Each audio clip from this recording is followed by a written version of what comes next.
La question de la dévaluation du franc CFA était au cœur des discussions du sommet des chefs d'État de la Communauté économique et monétaire d'Afrique centrale CEMAC, tenu fin décembre 2016 à Yaoundé. Alors que nombre d'économistes avancent que cette dévaluation est nécessaire pour atténuer les effets de la crise qui frappe de plein fouet la sous-région centrafricaine, eh bien les représentants des 6 pays membres ont finalement opposé un non catégorique. Mais quelques mois seulement après, revoici le spectre. Même si elle n'est pas officiellement annoncée, peu d'Africains doutent de la dévaluation imminente du franc CFA et de ses conséquences dramatiques sur l'économie africaine. Bonjour et bienvenue. Vous êtes sur SICA et votre émission Angle de vue s'intéresse ce jour à la question de la dévaluation dans la zone CEMAC. Dévaluation annoncée donc du franc CFA. Est-ce un leurre ou une arme de déstabilisation de la zone? Pour en parler, je reçois pour vous Lamine Cissé. C'est un écrivain et expert en communication politique. Monsieur Cissé, bonjour. Bonjour. Merci encore d'être une fois sur le plateau de SICA. En face de vous, c'est Josaphat Semevo Modésir Amadidje, économiste, président du mouvement Non au franc CFA. Josaphat, bonjour. Bonjour. Et merci donc d'être sur ce plateau. Alors je disais donc à l'entame de cette émission, les États membres de la CEMAC entendent faire des efforts d'ajustement sur le plan à la fois intérieur et extérieur, assortis de réformes structurelles adéquates afin de sortir la sous-région de la crise. Cet extrait du communiqué final, M. Cissé, vous révèle-t-il des problèmes au sein de la zone? Oui, je crois que c'est évident. La zone est confrontée à un problème économique lié à plusieurs facteurs. Il y a le problème d'insécurité, la lutte contre le terrorisme, particulièrement Boko Haram dans la zone, a été très cher. Ça a coûté très cher aux finances publiques. Ensuite, il y a la dévaluation des matières premières, telles que le pétrole, parce que tous ces pays-là, la majeure partie sont des pays pétroliers. Hein. Donc la chute drastique de ce produit a affecté directement l'économie de ces pays-là. Et donc cette rencontre, cette communiqué est illustratif des problèmes économiques de la région exactement. Est-ce que ça suffit, Josaphat Amadidje, pour que l'on projette déjà le spectre de la dévaluation? Vous savez, la monnaie est liée à la conjoncture économique d'un pays. Et pour déterminer la valeur d'une monnaie, il faut partir des agrégats économiques. Ces agrégats économiques mettent ensemble la situation politique, la situation économique, la situation culturelle et sociale. Et quand on analyse tous les facteurs de la zone CFA, des pays de la zone CFA, il n'y a pas une relation entre la valeur de leur monnaie et la réalité économique de nos pays. Ce qui fait que nous disons que le franc CFA est surévalué. Et s'il faut le dévaluer aujourd'hui, ça ne répondra pas à l'efficacité de nos économies. Ça ne pourra pas résoudre le problème que nous voulons résoudre. Quand je me réfère aux années 94, voire la dévaluation de 1994, la dévaluation a pour objectif d'accroître les exportations et de réduire les importations.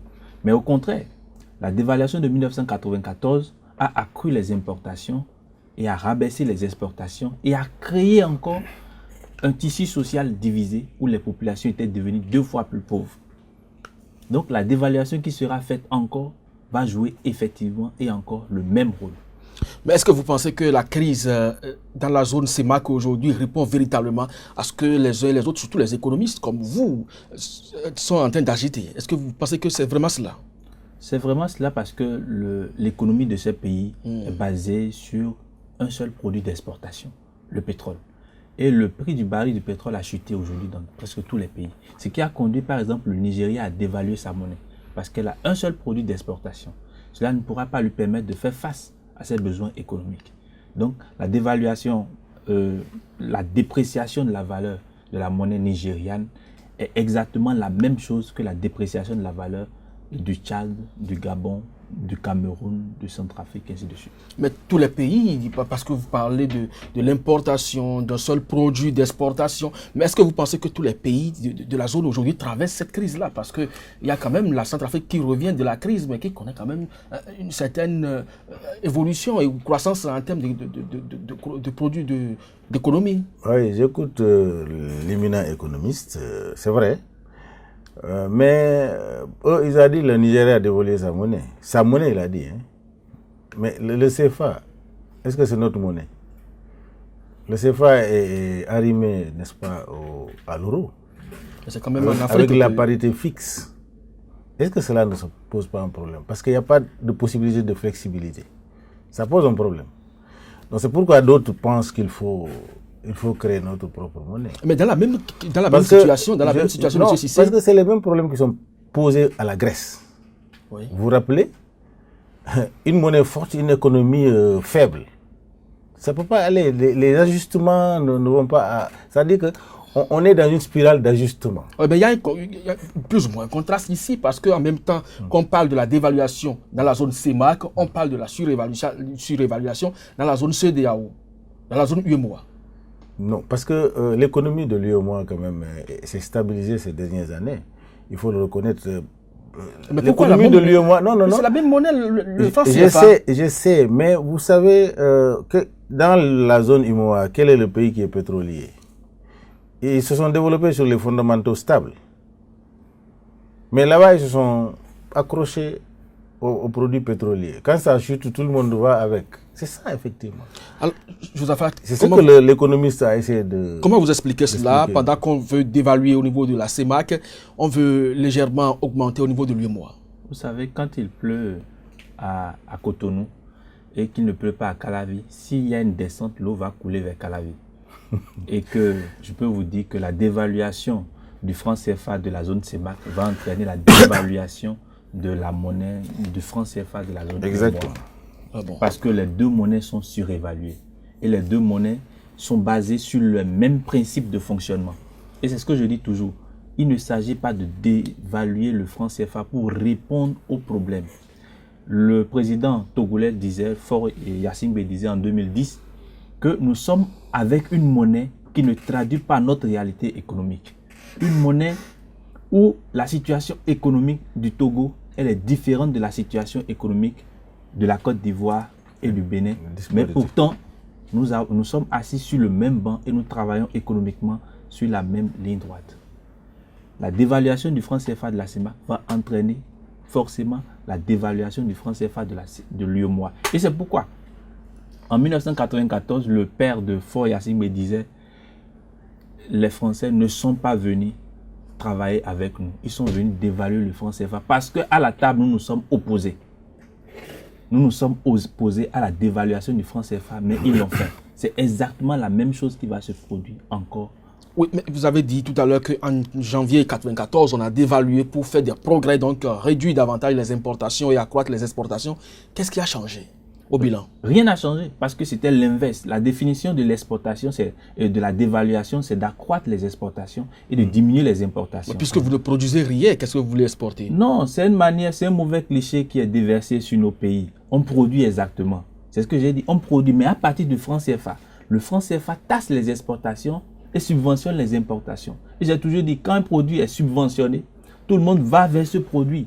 Même s'il y a le patriotisme, le nationalisme en vous, et que le produit que vous produisez dans votre pays est surévalué, est taxé, vous ne pouvez pas acheter. Parce que c'est le cas en Côte d'Ivoire où les Ivoiriens n'arrivent pas à consommer le cacao, le chocolat produit à base de leur cacao à l'interne. Ils préfèrent beaucoup plus les chocolats exportés. Alors, monsieur Cissé, qu'est-ce qui a changé de 1994 à aujourd'hui suite à la dévaluation du franc CFA?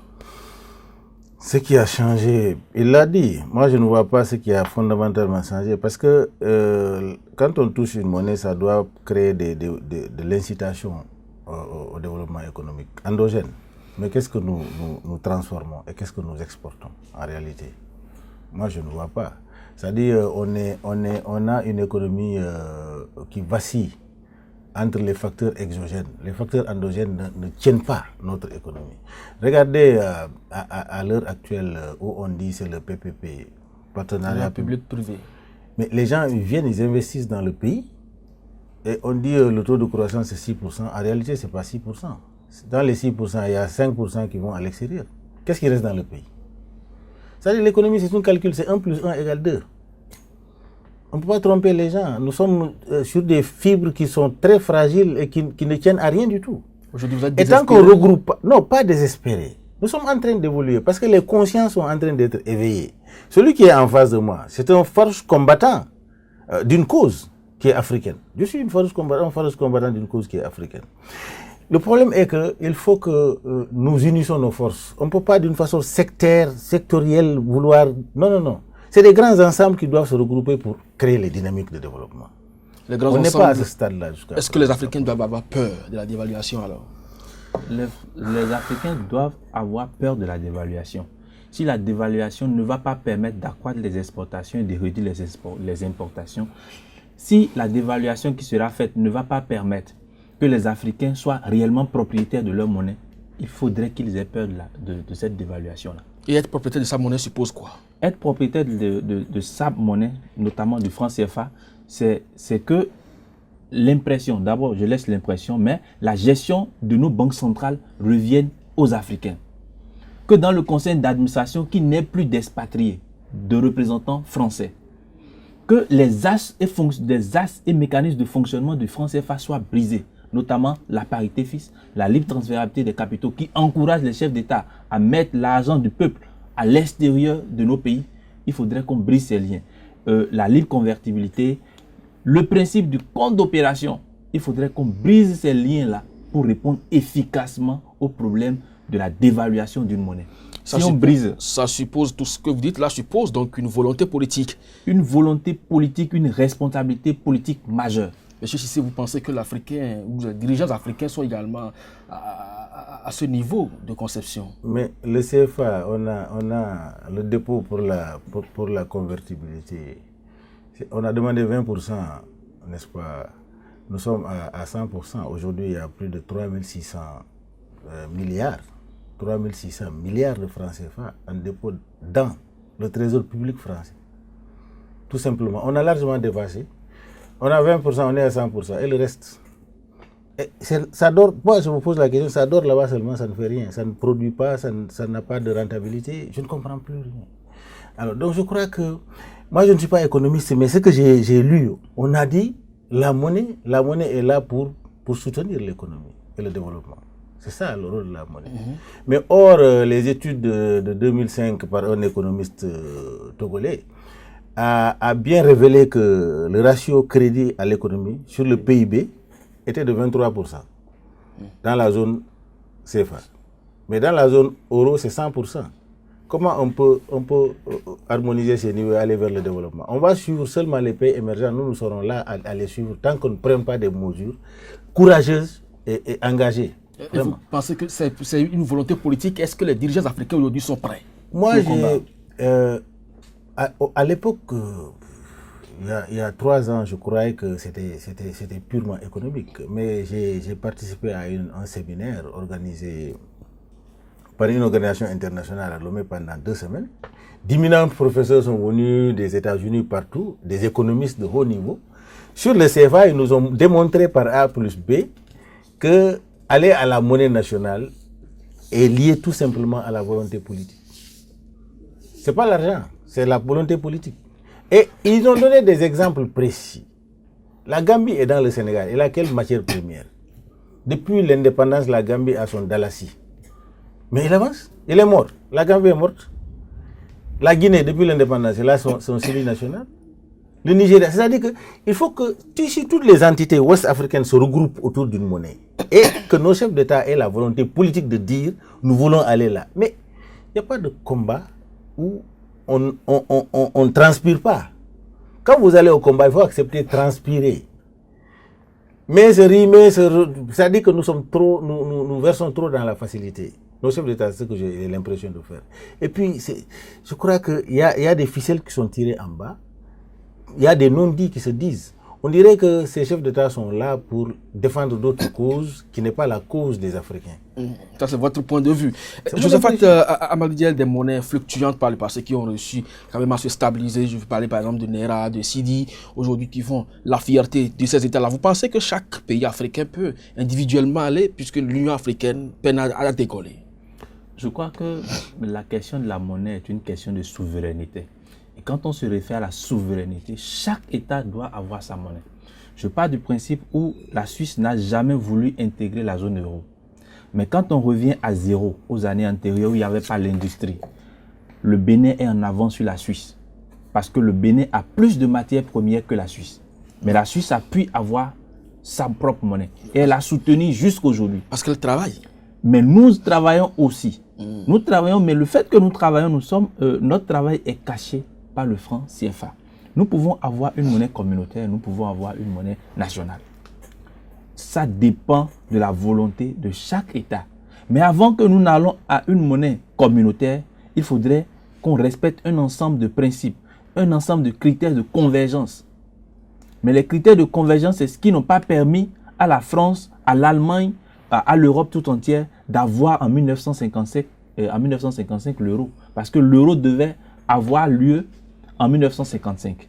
Mais puisque les critères de convergence d'une zone monétaire n'étaient pas remplis, ils ont attendu jusqu'en 1992 pour voter d'abord l'adoption de la nouvelle monnaie. Mais c'est en 99-2000 que l'euro a été mis en circulation. Mais nos pays n'ont pas respecté les critères de convergence. On les a mis simplement dans une zone communautaire et on les a laissés, ils se débrouillent n'importe comment. Nous vivons en Côte d'Ivoire, au Bénin, au Tchad, au Sénégal, 10 fois ce que la Grèce avait vécu. Nous vivons 10 fois ce que la Grèce avait vécu chaque fois. Surtout que la Côte d'Ivoire est sortie de la crise. On devait ajuster l'économie par rapport à sa monnaie. Quand on sait que le World Center, avec l'attentat en 2001, on a ajusté la valeur du dollar à la situation du pays. On a baissé la valeur du dollar. Mais chaque fois, c'est ce qui se fait dans les plus grandes économies. Mais pourquoi, face à nos situations, les dirigeants ne peuvent pas partir de leur volonté, de l'audace et ajuster leur monnaie à la situation économique de leur pays? Justement, parlant donc de la croissance économique, vous comparez la plupart du temps les pays africains aux pays développés aujourd'hui. Je peux parler des pays asiatiques et vous avez cité également le cas de la Suisse aujourd'hui. Je vous disais tout à l'heure que nous ne travaillons pas assez à l'image de ces États-là. Monsieur Sissi parlait tout à l'heure de la loi sur le partenariat public-privé. Est-ce que véritablement vous avez l'impression que les dirigeants africains encouragent le secteur privé? Non. Les dirigeants africains n'encouragent pas le secteur privé. Oh, c'est le secteur privé qui crée de l'emploi. Les dirigeants africains sont en concurrence avec le secteur privé. Voilà. Toutes les lois qu'ils prennent. À partir de cet instant, est-ce qu'on peut se comparer à ce pays développé puisque la Suisse travaille? On peut se comparer parce qu'en économie, ce sont les mêmes facteurs qui permettent de faire les classements du PNUD, de l'IDH, de l'indice de développement humain. C'est le même classement qui permet de faire, les mêmes facteurs qui permettent de classer les pays selon Doing Business et selon la Banque mondiale. Donc, on peut comparer tous les pays, quel que soit leur niveau économique, on peut les comparer. Mais si on n'encourage pas le secteur privé, qui est d'ailleurs pourvoyeur d'emploi, est-ce que vous pensez qu'un jour, on peut vraiment rivaliser avec ces États? Non, c'est pourquoi notre taux de croissance c'est un feu de paille. Notre taux de croissance, c'est dans les chiffres, mais en réalité, ça part. Ça ne reste pas dans le pays. Quand ça ne nourrit pas la population, quelle économie nous sommes en train de bâtir? C'est ça le problème, il a raison. Nous sommes en concurrence avec le secteur privé national et sous-régional. C'est ailleurs. Et ça se vérifie. Je prends l'exemple du Sénégal, où on a découvert le pétrole. Ça a fait l'objet de beaucoup de bruit parce qu'il y a tellement d'opacité, il y a tellement de gens, des bradeurs, n'est-ce pas? La France-Afrique s'est installée fortement pour attendre. Il y a dans des coulisses des anti-africains qui sont en train de travailler à ce que ce pétrole ne profite pas. Je donne un exemple. Pendant l'indépendance, le Gabon faisait moins de 300 000 habitants. Le Gabon est 2 fois plus grand que le Bénin, en surface, en termes de surface. Voilà. Il a plus de moyens, en termes de facteurs endogènes, il a plus de ressources. Mais le Gabon aujourd'hui, évalue le Gabon. Le Gabon ne fait pas 1 500 000 d'habitants aujourd'hui. 1 800 000. Mais pourquoi le Gabonais, les ressources ne suffisent pas aux Gabonais? Jusqu'à ce qu'il y a des tensions dans la rue, etc. Mais posons-nous la question, c'est quoi? L'argent là, tout ça là, c'est parti où? C'est resté au Gabon ou c'est resté en Afrique? Posons-nous la question, c'est très facile. Parce que l'administration consomme la grande partie de l'argent, c'est dans le salaire. Est-ce que vous pensez que ne pas dégraisser l'administration participe également à accroître l'économie d'un pays? Est-ce que c'est l'administration qui pose problème? C'est l'État qui pose problème. Donc, vous parlez de la gestion efficiente du pouvoir? Oui, parce que je veux me référer à un écrivain, Paul Nizan, qui a dit dans Les Chiens de garde que la bourgeoisie travaille pour elle-même. Elle assassine pour elle-même. Elle matérielle pour elle-même. Et elle doit faire croire aux autres qu'elle travaille pour le bonheur de l'humanité. Ils sont dans un entre-soi fermé. Ils sont entre eux. Que ce soit dans l'administration publique, même dans certains privés, ils sont entre eux. À l'Assemblée nationale, ils sont entre eux. Dans les représentations de Légion d'honneur, ils sont entre eux. Et les lois qu'ils font, qu'ils établissent, sont faites pour les favoriser eux-mêmes et non pour favoriser les autres. Quand on prend par exemple le cas du Bénin, je prends l'importation des produits de la volaille. Il n'y a pas de loi sur la restriction de la quantité de volaille à importer au Bénin. J'ai été à l'Assemblée nationale, j'ai demandé à l'Assemblée nationale qu'on me fasse sortir une loi. Ils ont dit qu'ils ont une loi, mais ils n'ont pas précisé de quantité. Donc on peut importer n'importe comment de la volaille pour faire concurrence face aux producteurs nationaux. Et ça, c'est la faute de l'État. Ce n'est pas la faute de l'administration. Parce que quand vous êtes dans un bureau, qu'on vient vous dire exécutez ce que vous devez exécuter. C'est un peu ça. Alors, lorsque nous prenons également la zone CEMAC aujourd'hui, ne serait-ce que le Tchad et le Cameroun, c'est des États qui sont aujourd'hui en concurrence avec une secte pour maîtriser l'espace géographique bien délimité, puisque le Boko Haram veut installer un califat dans l'espace Cameroun, Nigeria et Tchad à la fois.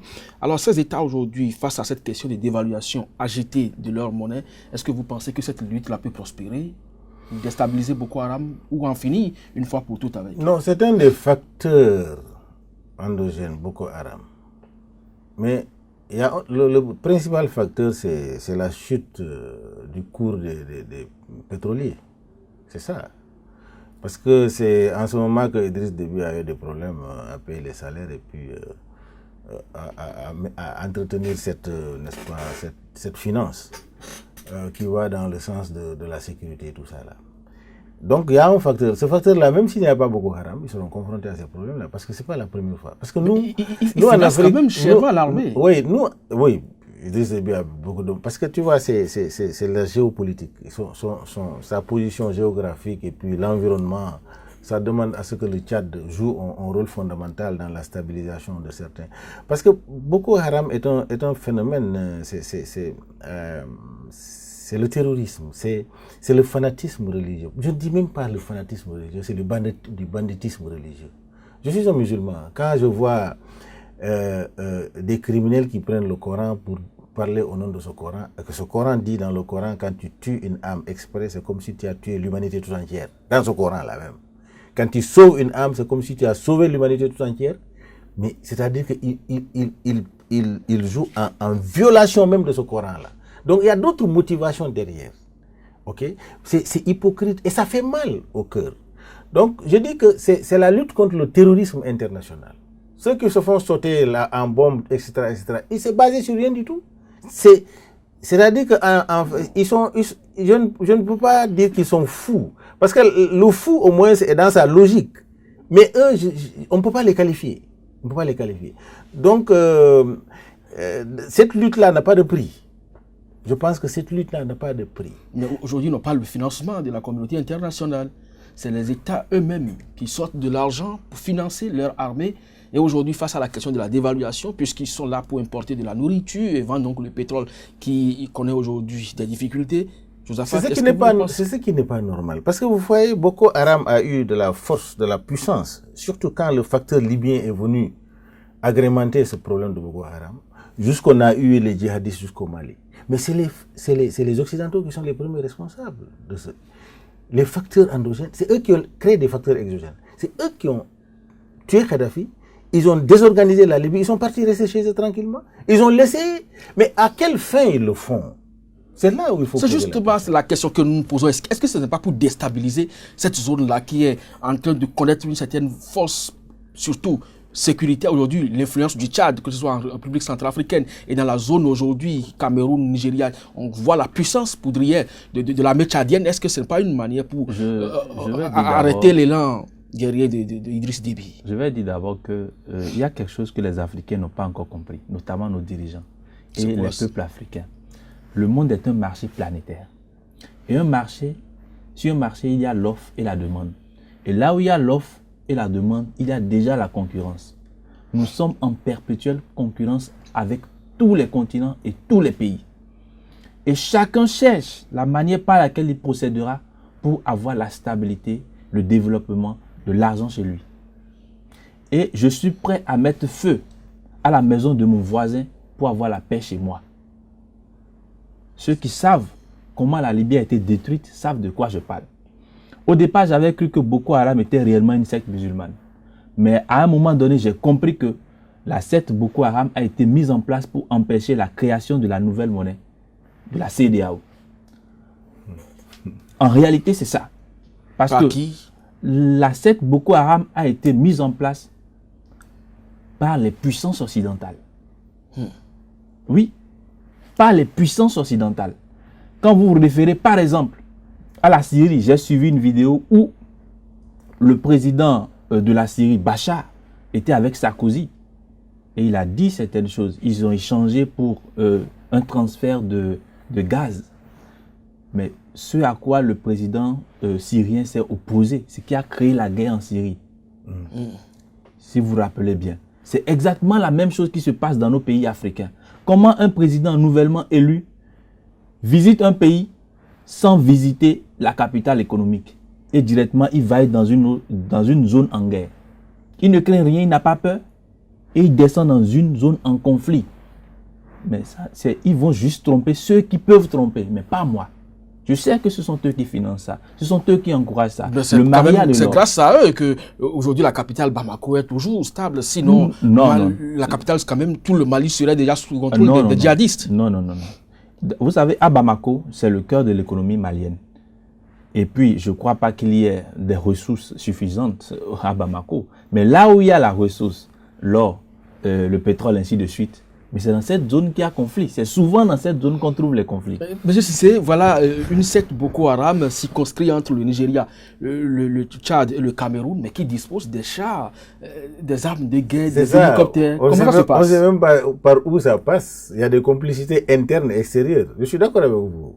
Vous savez, normalement, la monnaie CEDEAO ECO, le délai de mise en circulation est déjà passé. Ils ont toujours, il y a des contraintes d'ordre sécuritaire, etc. C'était la guerre en Côte d'Ivoire qui avait retardé. Après la guerre, on a fixé une autre date, Boko Haram est venu, etc. Il a raison, il y a des problèmes. On est en train de gérer les problèmes de sécurité au sein de l'espace CEDEAO. Ça pose un problème. Il y a des disparités économiques, d'accord, mais les problèmes de sécurité, ça pèse lourd. Boko Haram, évidemment, tu ne peux pas... Par quelle frontière les chars passent? Ça pose un problème. Et les chefs d'État ne nous disent pas exactement comment ils peuvent ne pas être informés des fournisseurs en armes de Boko Haram. Ça pose un problème réel. Vous voulez dire qu'ils sont aussi complices? Mais non, voilà, parce que c'est ce qui me réconforte un peu. Parce que je l'ai dit sur votre plateau ici, j'ai dit, quand j'ai vu le problème malien, j'ai dit, c'est la France qui a voulu que le Nord soit en insécurité. Parce que, mais ils ont combattu le djihadisme, ils sont venus avec les armes. Ils luttaient avec ces MNLA et autres là qui étaient armés. Ils les ont laissés avec leurs armes pour dire au gouvernement négocier. Mais quelle négociation? Mais maintenant, j'ai de l'espoir quand Macron est venu pour dire il faut qu'on désarme tout le monde. Il faut qu'il y ait un État fort qui contrôle tout le territoire. Je veux le voir à l'œuvre, franchement. Mais le discours, c'est un discours d'espoir. Mais je veux le voir à l'œuvre. Et au lendemain donc, de son passage, vous avez vu, c'est en plein cœur de Bamako que les djihadistes sont venus frapper une zone suffisamment fréquentée par les Occidentaux. Est-ce que vous ne pensez pas que c'est un défi qui est lancé au nouveau président français? C'est un défi parce que derrière, il y a leurs mains et puis en face, il vient dire quelque chose qu'il ne doit pas dire. Je crois que c'est juste la réponse du berger à la bergère. Moi, je ne veux rien dire. Maintenant, est-ce que vous pensez aujourd'hui que face à cette question de dévaluation, la zone CEMAC, surtout le Cameroun, le Tchad, qui sont impliqués dans cette guerre, peuvent s'en sortir? Ils ne pourront pas s'en sortir, c'est ce que j'ai dit. S'il y a les fondamentaux qu'on ne touche pas et qu'on dévalue le franc et qu'on dévalue leur monnaie, ils vont plus s'enforcer dans le gouffre et ils deviendront davantage pauvres. Et la secte Boko Haram va continuer par perpétuer les exactions au Tchad, au Cameroun, dans le nord du Niger, un peu partout, et puis au Nigeria, simplement pour enfoncer l'Afrique davantage dans la pauvreté. Mais je disais, est-ce que vous avez aussi peur? Non, moi je n'ai jamais eu peur. Parce que le califat va s'installer. Et les hommes que vous n'arrivez pas à qualifier vont pouvoir donc prendre le contrôle de la zone entière. Le califat et toute l'Afrique sera donc coiffée. Le califat ne va jamais s'installer en Afrique de l'Ouest. Parce que, voyons, les 99% des musulmans en Afrique de l'Ouest ne croient pas assez. C'est-à-dire qu'ils regardent ces 7 sectes-là comme des terroristes. Et le terrorisme ne va pas dominer sur. C'est-à-dire qu'ils vont faire vaciller nos économies. Parce que leur objectif, c'est pour faire vaciller, comme mon co-débatteur l'a dit, c'est pour faire vaciller nos économies. Mais ils ne pourront pas mettre en débandade toute l'Afrique. Ils ne pourront pas. Ils ne pourront pas s'installer. Parce que le mal et le bien, c'est le bien qui finit par s'installer. Regarde ce qu'ils ont fait à la Syrie. Ils ont détruit totalement la Syrie. Mais la Syrie va se reconstituer. Parce qu'ils viennent armer les djihadistes. On leur dit, ce sont des djihadistes que vous armez. Ils les arment. Après, maintenant, c'est eux qui luttent contre ces mêmes djihadismes-là. L'État islamique est né où? C'est à partir de la Syrie. Et maintenant, ça a embrasé. Mais c'est pas possible. C'est pas possible. Amadi Dieng, Josaphat, les dirigeants africains n'ont pas véritablement le courage que vous attendez d'eux pour que véritablement l'Afrique ait sa propre monnaie. Vous avez créé donc le mouvement non au franc CFA. La lutte se poursuit. Aujourd'hui, cette monnaie est en voie d'être dévaluée. Quel est le nouveau combat de mouvement non au franc CFA? Le nouveau combat, c'est d'empêcher cette dévaluation si elle ne va pas répondre à l'efficacité de nos économies. Si cette dévaluation ne va pas permettre à briser les axes de fonctionnement. Si cette dévaluation ne va pas permettre à ce que tous les pays d'une zone monétaire puissent être gouverneurs de la Banque centrale. Si ce n'est pas possible, je crois qu'il faut faire le combat farouche contre cette dévaluation. Il faudrait que les chefs d'État soient responsables en disant non à cette dévaluation. Il ne faudrait pas qu'ils acceptent. Parce que si jamais on dévalue la zone CEMAC, on va dévaluer la zone UEMOA. C'est quand même prévu qu'il y aura une surévaluation de la monnaie de l'UEMOA. D'abord, la monnaie est déjà surévaluée. Et si on veut la surévaluer, c'est encore tuer nos économies. Si on la dévalue, c'est encore tuer nos économies. Mais finalement, qu'est-ce que vous voulez? Ce qu'on veut, c'est qu'on ait une monnaie purement qui ait un lien avec notre économie. Je vends de la tomate, mais je ne peux pas... Je vends de la tomate, j'ai un revenu, un chiffre d'affaires de 50 000 francs. Et j'achète une voiture. Mais qu'est-ce que je veux faire? Je ne sais pas ce que je fais alors. Mais si vous avez dans votre économie un pouvoir d'achat de 500 000, de 2 millions, de 3 millions, vous pouvez faire des choses avec une équivalence à cette valeur-là.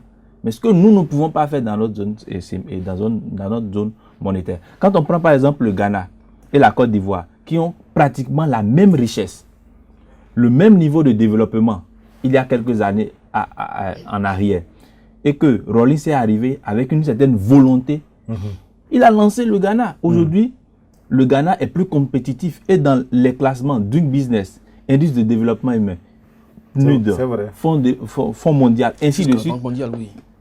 Le Ghana est en avant sur la Côte d'Ivoire. Très en avant. Or, la Côte d'Ivoire n'a rien à envier chez le Ghana. La Côte d'Ivoire a tout. Café, cacao, palmier à huile, EVA, pétrole, ils ont tout. Et pourtant, ils ne sont pas développés. Et puis, ils sont plus dans la rue que les Ghanéens. Ils vivent plus le chômage que les Ghanéens. C'est vrai. Et quel est l'avantage que nous tirons en ayant une monnaie communautaire qu'on appelle le franc CFA? On n'a pas d'avantage. Pas du tout. La Côte d'Ivoire n'a aucun avantage. Si le président Alassane Ouattara croit que le franc CFA c'est un avantage, moi à sa place, j'aurais renié mes diplômes. Pourquoi? J'aurais renié mes diplômes parce qu'un docteur en économie ne peut pas dire ce genre de choses. D'abord, qu'est-ce qu'on nous enseigne en économie? On nous dit l'économie est une science d'analyse, d'abord d'observation, d'hypothèse et d'analyse, avant d'avoir les résultats.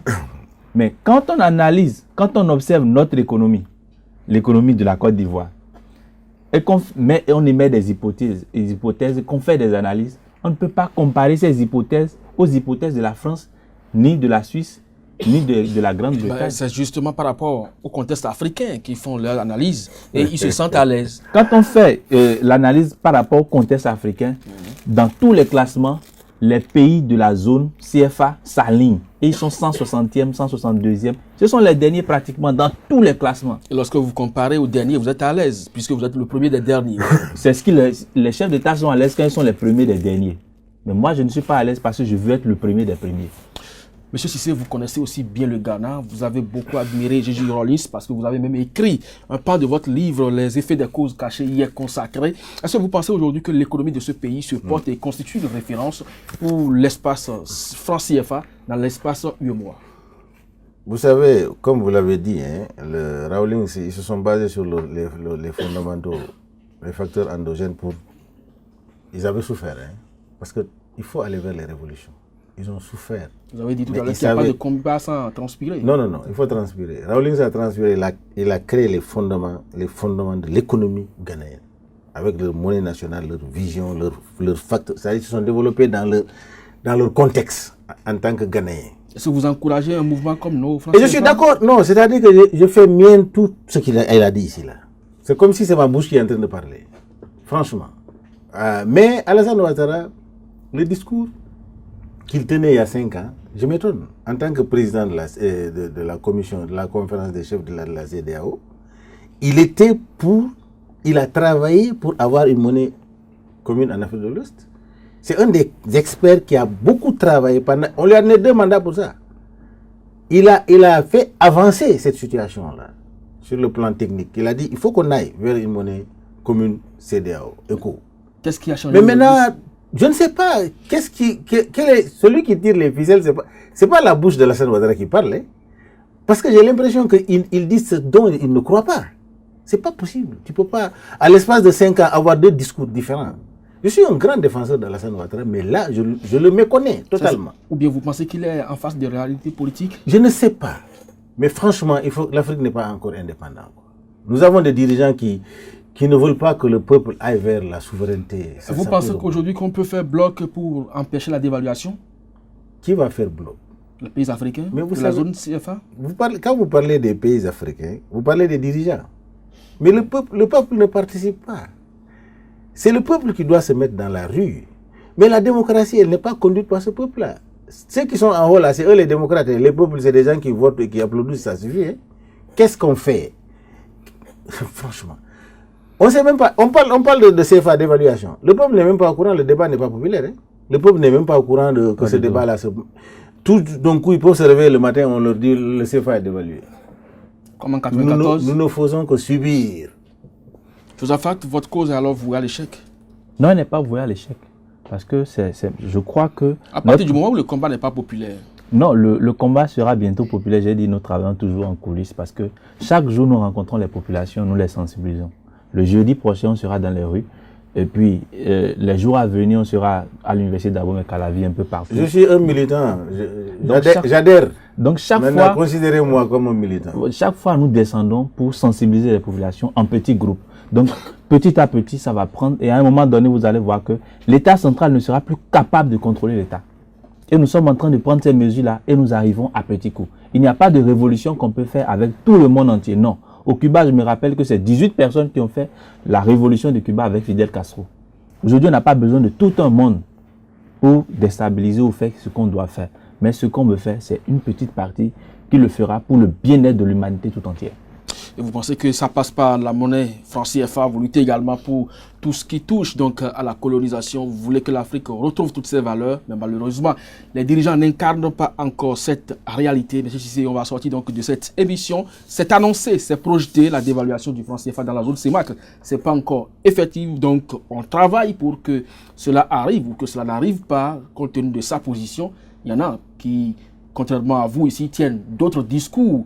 Alors, est-ce que vous pensez aujourd'hui que cette zone CEMAC a la possibilité de redorer ses blassons, puisqu'il y a des décisions hardies qui sont prévues ou qui sont déjà en train d'être exécutées dans ces États?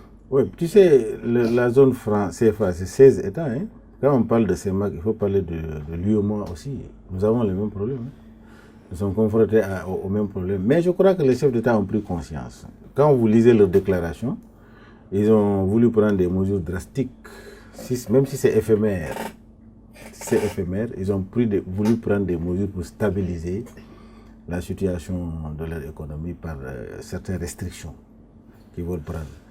Mais je crois que, comme il l'a dit, face au problème d'insécurité, avec la non-assistance aux personnes en danger, parce que ce sont les Occidentaux qui ont créé les situations-là, eux-mêmes ils ne viennent pas pour des appuis conséquents. Ça pose un problème, c'est qu'ils veulent asphyxier ces États-là pour les mettre à leur merci. Je crois qu'il a bien décrit un peu que c'est la demande et l'offre. Je crois que eux, ils font la demande. Je crois que nous, on n'a pas quelque chose à offrir. Ce qu'on a à offrir, c'est de nous amener au pâturage. C'est dommage. C'est dommage. Alors, donc, il faut ces actions pareilles parce que je vois au Sénégal aussi, je ne sais pas s'ils sont en réseau, au Sénégal aussi, on a un autre combattant. Kémy Séba. Ah voilà, donc voilà, il faut, c'est-à-dire ce travail en réseau est très bien. Parce que ça, c'est des dynamiques sur lesquelles, les leviers sur lesquels il faut s'appuyer pour amener.